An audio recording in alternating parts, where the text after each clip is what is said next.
Operation सिंदूर के बाद पाकिस्तान भारत के धार्मिक स्थानों को निशाना बनाने की कोशिश में था, जिसमें अमृतसर का स्वर्ण मंदिर भी था। इसी को देखते हुए जम्मू की माता वैष्णो देवी मंदिर की सुरक्षा बढ़ा दी गई है और यहां पर integrated command and control centre बनाया गया है।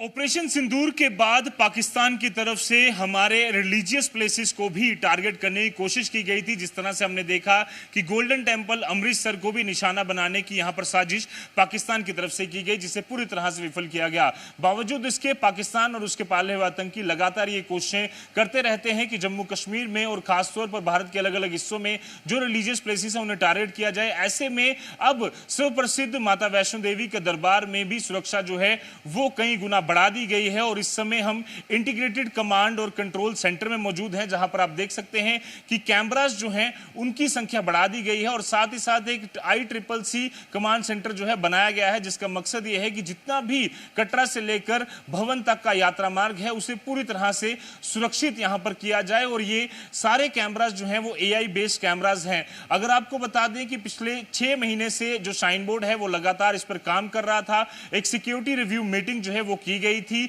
चेयरमैन लेफ्टिनेंट गवर्नर की अध्यक्षता में, जिसमें यह फैसला लिया गया था कि शाइन बोर्ड द्वारा कई सारे और कदम उठाने की यहां पर जरूरत है ताकि यात्री जो हैं वो सुरक्षित माहौल में यहां यात्रा कर सके। ऐसे में कई सारे जो कैमरास कटरा से लेकर भवन तक लगे हुए थे उन्हें यहां पर एक ही जगह पर यहां पर लाने का फैसला जो है वो लिया गया था, एक इंटीग्रेटेड कमांड सेंटर लाने का। और साथ ही साथ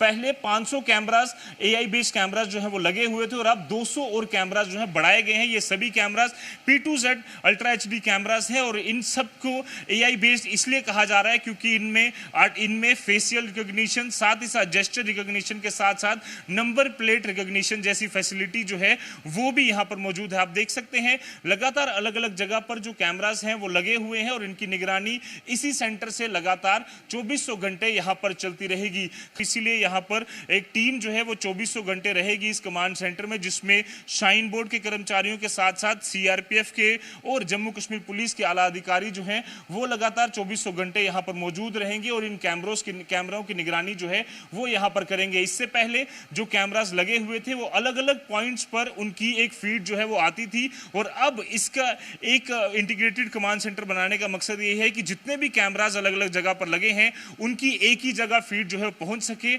और अगर यात्रा मैनेजमेंट के साथ साथ सुरक्षा को लेकर जो भी फैसले उसी समय लेने होंगे, इमीडिएट फैसले लेने होंगे, वो इसी सेंटर से यहां पर लिए जा सकेंगे, इसी सेंटर से इनपुट जो है वो मिल सकेगा। ऐसे में शाइन बोर्ड द्वारा उठाया गया ये कदम